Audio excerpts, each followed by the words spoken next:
Le monde bouge et nous avons des images. Bienvenue dans ce numéro d'Arte Reportage. Ils vivent à seulement 3 heures de Washington et pourtant ils n'attachent pas beaucoup d'importance aux déclarations des candidats à la présidentielle. Dans ces écuries, en plein ghetto à Philadelphie, quelques Américains ont entrepris de donner des perspectives aux jeunes.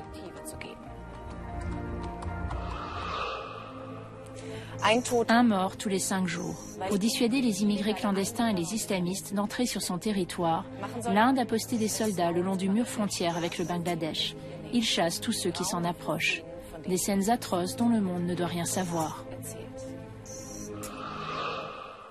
La communauté internationale ne peut plus fermer les yeux devant les atrocités qui se déroulent dans le nord du Mali. Amputation de membres, coups de fouet, lapidation, enfants transformés en soldats. Difficile de dresser la liste de toutes les violences commises par les islamistes radicaux. En moins de 6 mois, ils ont transformé un territoire grand comme la France en une zone de non-droit, en un repère d'extrémistes de plusieurs pays. La menace est si grande que les Nations Unies ont ouvert la voie à une intervention militaire.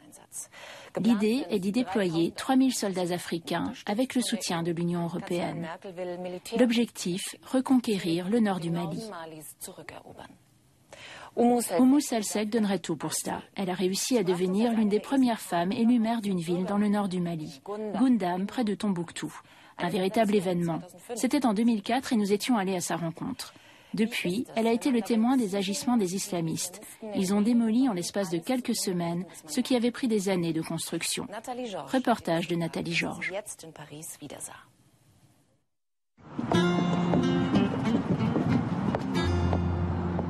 Une Malienne au cœur de Paris.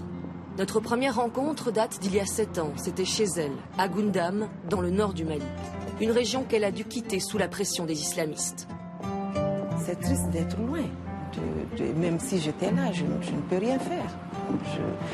C'est sûr que j'allais être bastonnée tous les jours parce que je ne me vois pas en train d'accepter ce qu'ils sont en train de faire subir à mes populations. Et je crois qu'ils l'ont compris ça. Ils ont compris ça depuis le premier jour.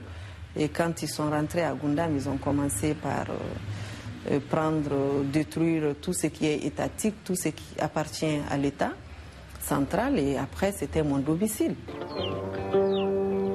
Ces groupes islamistes sont désormais les maîtres de Goundam. En 2005, c'est Oumou Salsek qui avait le pouvoir. Nous l'avions suivi quelques mois après son élection à la mairie de cette ville de 15 000 habitants, à côté de Tombouctou. Une femme maire dans le nord du Mali, c'était inédit. Un investissement, un recette.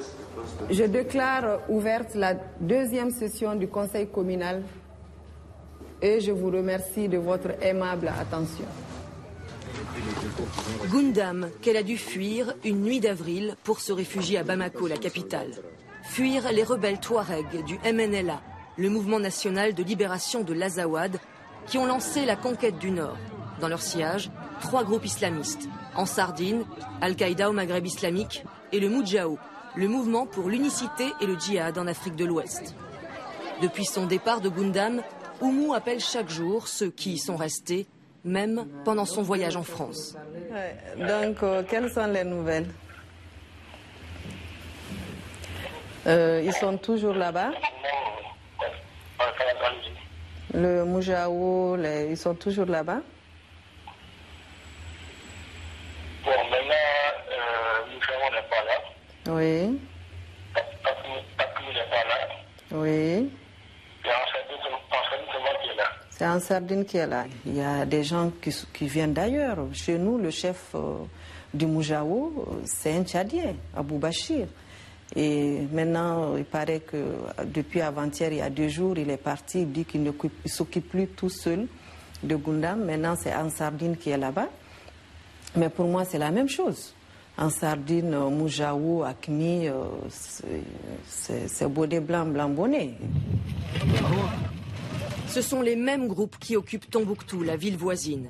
À plusieurs reprises, comme ici au mois de juillet, ils ont détruit des mausolées de saints musulmans. Mêmes exactions à Goundam fin septembre.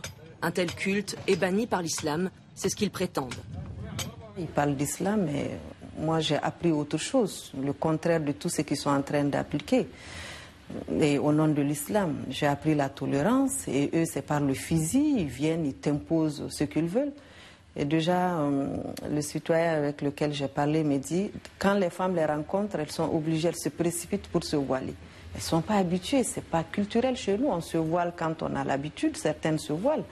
Mais se couvrir de la tête aux pieds, et dans cette chaleur, et ne sortir que les yeux ou le visage,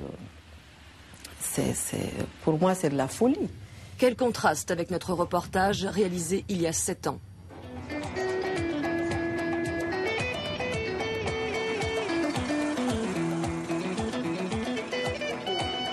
Bonjour, monsieur le préfet.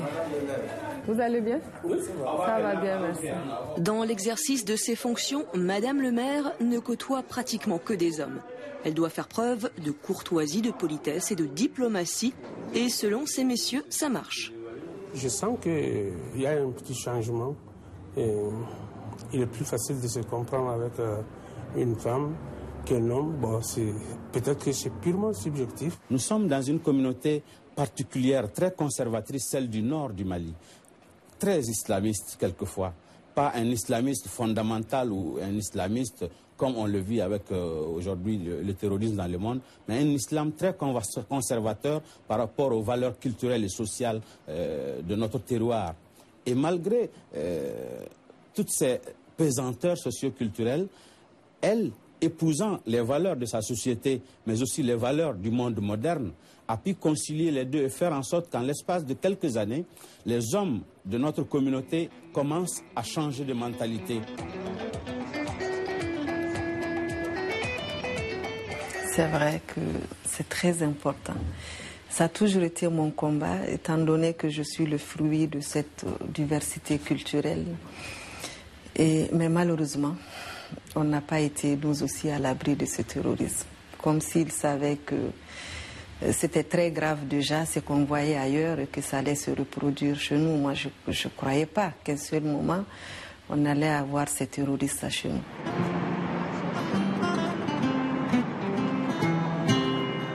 À Paris, loin de Goundam, loin du Mali, Oumou Salsek songe à tout ce qu'elle a réalisé depuis son élection en 2004. Elle s'est battue pour améliorer l'accès à l'éducation, à la santé, au travail, pour faire reculer l'excision et combattre la corruption. En 2005, nous avions passé une semaine avec elle à Goundam, à suivre son rythme effréné. Elle commençait à lancer ses grands projets. La digue, en bordure de la commune, le centre de santé qu'il fallait encore équiper. Par la suite, elle a fait construire des écoles et un centre de formation pour les femmes. Elle avait des rêves plein la tête et en parlait chaque semaine dans une émission de radio. Tout ce que je fais en général, c'est parce que je l'ai vu ailleurs.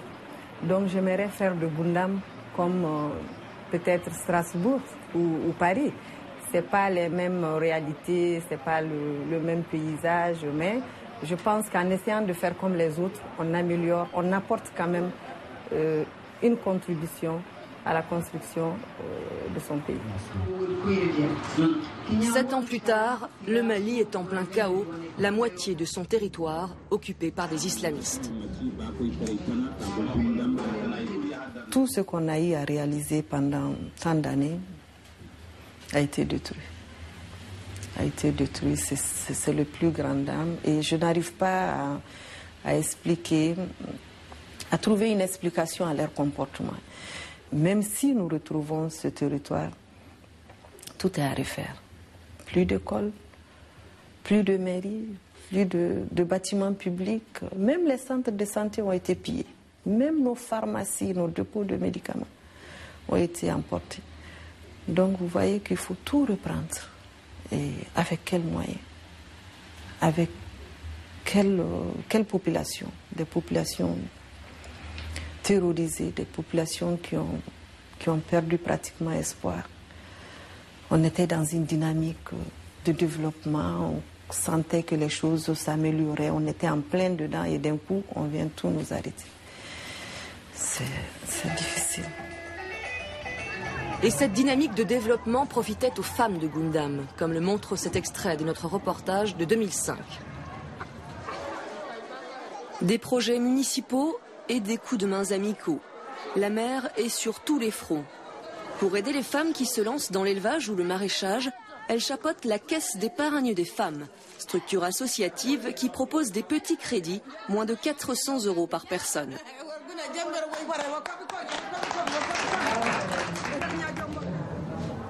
Madame le maire nous a aidés car il nous a donné des conseils pour qu'on puisse réussir pour la lutte contre la pauvreté. La première fois, on était dans l'obscurité, mais maintenant, on a commencé à voir la lumière, quoi. C'est dommage.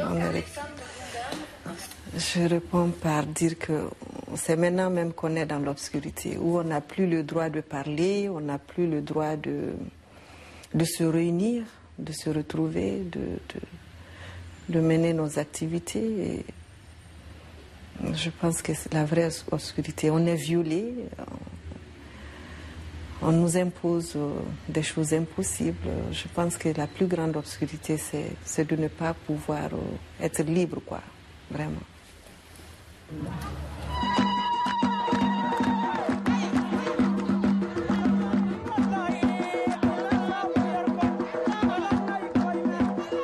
On n'a plus droit à ça. On n'a plus droit à manifester notre joie.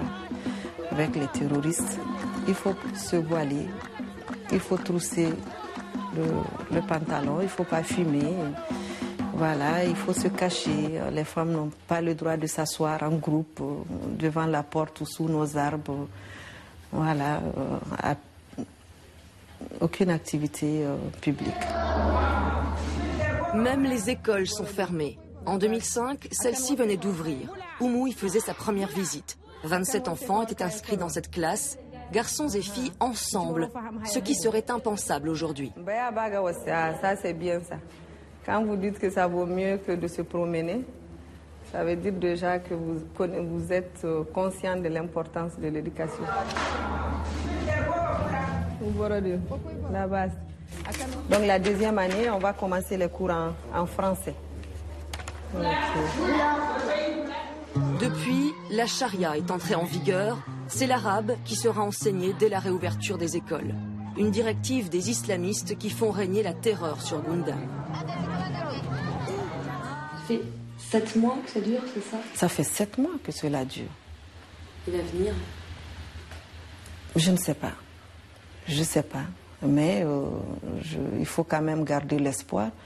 Mais quand j'entends tout ce qui se passe ces jours-ci, et par rapport à la résolution que doit voter l'ONU, par rapport à tous nos partenaires, au président français, ou même certains présidents africains, qui se rendent compte aujourd'hui de la gravité de la situation, je pense que avec une intervention militaire, on peut se débarrasser de ces terroristes. Mais c'est sûr que ça ne serait pas pour demain. Parce qu'ils ont eu le temps de se préparer, d'occuper le terrain, d'intégrer même une partie de notre population. Donc c'est difficile. Quand on a envoyé au niveau de la coalition pour le Mali, dont je suis vice-présidente, quand on a envoyé une délégation aller les rencontrer pour les écouter, voir ce qu'ils veulent, ils nous ont dit, eux, leur seul problème, c'est l'application de la charia sur l'étendue du territoire malien. Il leur dit qu'il faut que le Mali renonce à sa constitution et qu'il renonce à la laïcité. Qu'est-ce qu'on peut négocier avec ces gens? Cette liberté de ton lui coûterait très cher dans le nord du Mali. Mais Oumou Salsek veut continuer à parler, à dénoncer, à lutter, qu'elle soit à Paris ou à Bamako, avec la volonté de retourner à Goundam un jour pour tout reconstruire.